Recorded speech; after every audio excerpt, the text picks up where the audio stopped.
अस्सलाम वालेकुम दोस्तों, मेरा नाम है फ़खर आसिफ बाजवा और आप देख रहे हैं बाजवा कहता है यूट्यूब चैनल। उम्मीद है आप सब लोग खैरियत से होंगे और पीएसएल की जो हाइप बन रही है उसमें अपना किरदार भी ज़रूर अदा कर रहे होंगे। अभी तक हमारे पास दो चीज़ें आ चुकी हैं पीएसएल के हवाले से, और उसमें पहली जो चीज़ है वो आई है पीएसएल के लोकल प्लेयर्स की रीन्यूअल लिस्ट आ चुकी है, और हमारे पास जो पिक ऑर्डर है वो भी आ चुका है कि किस टीम की किस कैटेगरी में कौन सी पिक होने जा रही है। दो चीज़ें बकाया रह गई हैं। उसमें है जी लोकल प्लेयर्स की वो लिस्ट, वो लोकल प्लेयर्स जो पिछले साल पीएसएल का सीज़न नहीं खेले थे उनकी लिस्ट एक तैयार की जाएगी, वो आना बाकी है। इसके अलावा फॉरेन प्लेयर्स के लिए जिसका आप सब लोग इंतज़ार ज़रूर कर रहे हैं वो भी आना बाकी है। ये दो चीज़ें मेन आना बाकी हैं। इसके बाद फिर रिटेंशंस आएंगी, तो वो क्या रिटेंशंस हो सकती हैं तमाम टीम्स की, उस पर जाने से पहले इम्पोर्टेंट चीज़ ये है कि आपको ड्राफ्ट के रूल्स पता होने चाहिए। काफ़ी लोगों को मैंने पिछले साल भी एक डिटेल्ड वीडियो बनाई थी और उसमें मैंने सारे ड्राफ्ट रूल्स एक्सप्लेन किए थे कि किस तरह से ड्राफ्ट होता है। हमने मॉक ड्राफ्ट भी इवन किया था, वो भी काफ़ी लोगों को पसंद आया था, और इस साल भी हम मॉक ड्राफ्ट करेंगे आप लोगों के लिए। और उससे पहले मैं चाहता हूं कि आपको एक बार फिर से एक गो थ्रू किया जाए तमाम ड्राफ्ट रूल से। मैं उतनी डिटेल में नहीं जाऊंगा इस साल, लेकिन आपको जो मेन रूल्स हैं जो आपको समझ आने चाहिए ड्राफ्ट देखने से पहले, क्योंकि आप लोग का सारे ही पीएसएल को सपोर्ट करते हैं, आप उसके फैंस भी हैं, आप ड्राफ्ट देखते भी हैं, लेकिन ड्राफ्ट देखते हुए आपको, बल्कि उससे पहले रिटेंशन के वक्त भी आपको ये आइडिया होना चाहिए कि ये टीम ये प्लेयर्स रिटेन कर रही है, इस प्लेयर को रिटेन क्यों नहीं कर रही, तो उसके पीछे क्या रीजंस हैं। अगर वो प्लैटिनम में प्लेयर छोड़ रही हैं कोई अपना इंपॉर्टेंट प्लेयर, तो उसके पीछे क्या रीज़न है, तो वो सारी आपको समझ इस वीडियो से आने जा रही है। तो वीडियो को शुरू अभी मैं नहीं करूँगा, उससे पहले आपने क्या करना है, आपने इस वीडियो को करना है लाइक कर दिया। चलें अब चैनल को सब्सक्राइब भी कर दें और साथ जो बेल आइकन है घंटी सी वो भी बजा दें, मैं इंतज़ार कर रहा हूँ। चले जी, गुड हो गया। क्योंकि ये ज़रूरी था, ये ज़रूरी आपके लिए था, क्योंकि वीडियोस मेरी तरफ से तो आती रहेंगी, लेकिन आपने कोई इन्फॉर्मेशन मिस कर दी तो वो आपको फिर मुझे टैग करके लोग पूछ रहे होते हैं कि ड्राफ्ट कब होगा, लिस्ट कब आएगी, ये चीज़ें कब होगी, तो सारी सीन मुझे टैग करके ना पूछा करें, मेरी वीडियोज़ देख लिया करें तो आपको इन्फॉर्मेशन मिल जाएगी। तो खैर स्टार्ट कर लेते हैं। सबसे पहले आप जैसे लोगों को पता है कि हर टीम को 8 रिटेंशंस करने की इजाज़त दी जाएगी। उसमें कोई लिमिट नहीं है कि आपने फॉरेन प्लेयर्स सिर्फ 2 रिटेन करने हैं या 3 करने हैं, 4 करने हैं, कोई लिमिट नहीं है। आप जितने मर्जी लोकल प्लेयर्स रिटेन करें, जितने मर्जी फॉरेन प्लेयर्स रिटेन करें, ये आप कर सकते हैं। लेकिन इसमें एक शर्त है कि आप प्लैटिनम कैटेगरी में 3 लोकल प्लेयर्स अपने रिटेन नहीं कर सकते, आप 3 फॉरेन प्लेयर्स रिटेन नहीं कर सकते। आप डायमंड में 3 लोकल रिटेन नहीं कर सकते, डायमंड में आप 3 फॉरेन प्लेयर्स रिटेन नहीं कर सकते। आपको एक लोकल और एक प्लैटिनम, कम से कम प्लैटिनम और डायमंड में ज़रूर रखना। रिटेंशन के वक्त अगर ना भी रखें तो आपको ड्राफ्ट जब कंप्लीट हो जाएगा ये दोनों, तो आपको एक कम से कम प्लैटिनम प्लेयर लाजमी होना चाहिए इन एक foreign players in platinum category, एक फॉरेन इन डायमंड कैटेगरी, एक लोकल इन प्लैटिनम, एक लोकल इन डायमंड कैटेगरी। ये मिनिमम रिक्वायरमेंट मैंने आपको बताई हैं। रिटेंशन आपने 8 कर लिया, अब आपके पास पिक ऑर्डर है, उसमें 18 टोटल पिक्स हैं। फर्स्ट किया आपने 8 रिटेंशन कर दिए, तो बाकाया आपके पास 10 पिक्स बची हुई हैं ड्राफ्ट में करने के लिए। 18 में से जो 2 पिक्स होती हैं वो ऑप्शनल होती हैं, जो कि सप्लीमेंट्री कैटेगरी की होती हैं, बाकी 16 पिक्स करना मस्ट होता है। और फॉरेन प्लेयर्स आपको 5 पिक करना मस्ट होता है, और छठे की आपके पास ऑप्शनल होती है, आप 6 भी पिक कर सकते हैं इन, और एक सप्लीमेंट्री कैटेगरी में जाके पिक कर सकते हैं।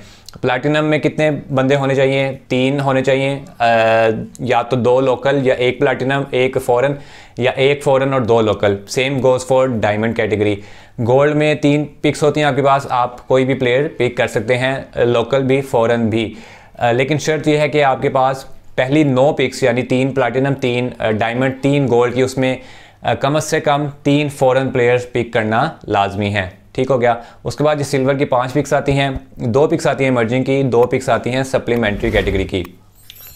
अब क्या चीज़ है, वाइल्ड कार्ड इसमें कुछ चीज़ होती है। वो क्या चीज़ है? वाइल्ड कार्ड के थ्रू आप कोई भी प्लेयर इमर्जिंग कैटेगरी से लेकर सिल्वर का हो, गोल्ड का हो, डायमंड का हो, आप कोई भी प्लेयर किसी भी कैटेगरी में उठा सकते हैं। फ़र्ज़ किया साइम अयूब आते हैं, इन इमर्जिंग कैटेगरी वो रजिस्टर होते हैं, और पहली पिक फ़र्ज़ किया लाहौर की है प्लैटिनम में, तो लाहौर कहती है कि मुझे साइम अयूब चाहिए, और वो ताकि कोई और ना ले जाए, तो वो साइम अयूब को इमर्जिंग कैटेगरी से प्लैटिनम कैटेगरी में जाके वाइल्ड कार्ड कर सकते हैं। किसी भी कैटेगरी का प्लेयर किसी भी कैटेगरी में वाइल्ड कार्ड करके एक अपर कैटेगरीज में पिक हो सकता है। वाइल्ड कार्ड की समझ आ गई। आरटीएम पिक क्या होती है? आरटीएम पिक ये होती है कि फ़र्ज़ किया लाहौर के पास थे जी कामरान गुलाम, उनके एक प्लेयर हैं जो कि सिल्वर कैटेगरी में इस वक्त हैं। वो क्या करते हैं, लाहौर कामरान गुलाम को रिलीज़ कर देती है बिफ़ोर ड्राफ्ट। अब जब ड्राफ्ट हो रहा होता है तो इस्लामाबाद वाले कहते हैं कि मुझे कामरान गुलाम चाहिए। वो सिल्वर कैटेगरी में लाहौर की पिक से पहले कामरान गुलाम उठा लेते हैं। अब लाहौर के पास ये राइट है कि वो राइट टू मैच कार्ड खेल सकती है ऑन कामरान गुलाम कि हमने नहीं देना भाई अपना प्लेयर, हमें वापस चाहिए। तो वो आरटीएम कार्ड उधर लगाएंगे तो वो लाहौर की पिक हो जाएगी, इस्लामाबाद को उसके बदले पिक उसके साथ ही मिल जाएगी और लाहौर को कुछ ना कुछ पैसे जो हैं वो इस्लामाबाद को देने पड़ेंगे। आरटीएम यूज़ करने की अमाउंट पे करनी पड़ती है आपको। सबसे ज़्यादा अमाउंट आपको प्लैटिनम में अगर आप आरटीएम करते हैं तो उसकी है, डायमंड में उससे कम है, गोल्ड में उससे कम है, सिल्वर में सबसे कम और इमर्जिंग में सबसे कम आपको ये अमाउंट भी पे करना है। तो टीमों की कोशिश होगी कि अगर आरटीएम पे जाया भी जाए तो इन लोअर कैटेगरीज वो आरटीएम पे जाने की ट्राई करेंगी, इमर्जिंग या सिल्वर में। लास्ट ईयर 3 टीम्स ने किया था, आई थिंक सिल्वर, इमर्जिंग में भी कुछ आरटीएम पिक्स हुई थी। अच्छा, आगे है जी मेंटर। मेंटर क्या होता है? काफ़ी लोगों ने सुना होगा कि मेंटर बनाया जाता है। क्यों बनाया जाता है? ऐसा प्लेयर जो कि रिटायर्ड हो चुका हो इंटरनेशनल क्रिकेट से, एक शर्त। दूसरी शर्त या का वर्ड इंपॉर्टेंट है, या उसने पिछले 1 साल में इंटरनेशनल अपनी टीम से कोई मैच ना खेला हो।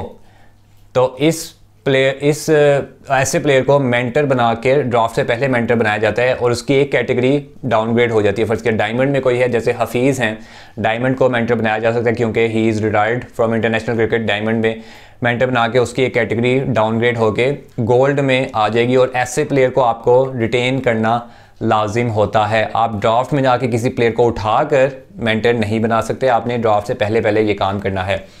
ब्रांड एम्बेसडर क्या होता है? ब्रांड एम्बेसडर भी तकरीबन मिलता जुलता है, इससे काफ़ी इजी सीन है उसका। उसमें आप किसी भी प्लेयर, दुनिया जहान का कोई भी प्लेयर आपके जो पिछले साल टीम में था, उसको ब्रांड एम्बेसडर बना सकते हैं। उसकी एक कैटेगरी भी नीचे हो जाएगी और यह है कि उसको फिर आपको एक्स्ट्रा पैसे देने पड़ते हैं ब्रांड एम्बेसडर के सूरत में, तो वो आप मैनेज कर लेते हैं। लेकिन एक कैटेगरी आप किसी भी प्लेयर की नीचे कर सकते हैं। और कुछ ट्रेड्स और सक्सेसफुल रेलीगेशंस होती हैं, इसकी अपडेट मैं इसके हवाले से आपको जो मैं बता चुका हूँ, मैंने अभी वीडियो अपलोड की है थोड़ी देर पहले ही। उसमें मैंने बताया है कि ट्रेड्स किस तरह की, 2 किस्म की ट्रेड्स होती हैं, किस तरह की जाती हैं, वो सारी डिटेल मैंने आपको उसमें बताई हुई है, तो इधर मैं दोबारा एक्सप्लेन नहीं कर रहा। उस वीडियो का लिंक मैं इधर एंड स्क्रीन पर लगा दूँगा, आप वहाँ से जाकर वो वीडियो देख सकते हैं। ऑलमोस्ट मैंने बेसिक चीज़ें सारी कवर कर दी हैं। एक एक्स्ट्रा चीज़ आपको मैं बता दूं कि फ़र्ज़ किया लाहौर कलंदर्स प्लैटिनम में 2 प्लेयर्स रिटेन करती है, एक वो अपनी जगह खाली छोड़ देते हैं और पिक ऑर्डर जो अनाउंस हुआ उसमें लाहौर की पहली पिक है। तो अब लाहौर ने जो 2 ऑलरेडी रिटेन किए हुए हैं वो प्लैटिनम की 2nd राउंड की पिक उनकी मिली जाएगी और प्लैटिनम के 3rd राउंड की पिक उनकी मिली जाएगी। जो पहला राउंड होगा, जो एक पिक उनकी खाली है, वो पहले राउंड की उनको पिक मिलेगी। Same goes for every other team in every round. जितनी वो उस कैटेगरी में रिटेंशंस करेंगे तो उनकी लास्ट वाली जो होंगी ना पिक्स वो मिली जाएंगी और ऊपर वाले पहले दूसरे राउंड्स की जो पिक हैं वो उस ऑर्डर में वो अवेल कर सकते हैं। तो ये पीएसएल के बेसिक रूल्स हैं जिनकी वजह से आपको ड्राफ्ट समझने में काफ़ी आसानी हो सकती है। मज़ीद भी किसी को कोई कन्फ्यूजन है तो कमेंट सेक्शन में वो पूछ सकता है। डेट्स वगैरह ना पूछें, डेट्स वगैरह जैसे मुझे पता लगेंगी मैं आपको बता दूंगा। जो मुझे पता, क्योंकि मैं अपने पास रख के तो नहीं कुछ करना ना, आप लोगों के लिए ही है सब कुछ, सारी इन्फॉर्मेशन। तो जो डेट्स फॉरेन प्लेयर की लिस्ट कब आनी है, बाकी चीज़ें कब आनी हैं, वो आपको मैं बताता रहूँगा जैसे जैसे मुझे इन्फॉर्मेशन मिलेगी। तो मज़ीद काफ़ी लोग पूछ सकते हैं रिटेंशन वीडियोस बनाएं, तो उसमें थोड़ा सा प्रोग्राम में चेंज है क्योंकि पिक ऑर्डर भी आ चुका है। तो फॉरेन प्लेयर्स की लिस्ट का मैं अब वेट कर रहा हूँ क्योंकि उसमें कैटेगरीज ज़्यादा वाजे हो जाएंगी। तो जैसे ही वो आती है तो फिर मैं बनाऊँगा, ये ना हो मैं अभी अपलोड कर दूँ सारी की सारी पे फॉरेन प्लेयर्स की लिस्ट आ जाए, फिर उसको देख कर दोबारा से मुझे चेंजिंग करनी पड़े, तो वो डबल काम हो जाएगा। तो एक दफ़ा ही मैं बनाऊँगा सारी रिटेंशन की वीडियोज़, तो उसमें थोड़ा सा आपको वेट ज़रूर करना पड़ेगा। बाकी जो अपडेट्स आती रहेंगी उसके साथ साथ आपको अपडेट देता रहेंगे हम इस चैनल पर। तो सब्सक्राइब कर दें, लाइक कर दें। मज़ीद वीडियोस आप पीएसएल की प्लेलिस्ट में पीएसएल की देख सकते हैं। अपना ख्याल ज़रूर रखिएगा। मुझे दें यहाँ पर इजाज़त। अल्लाह हाफ़िज़।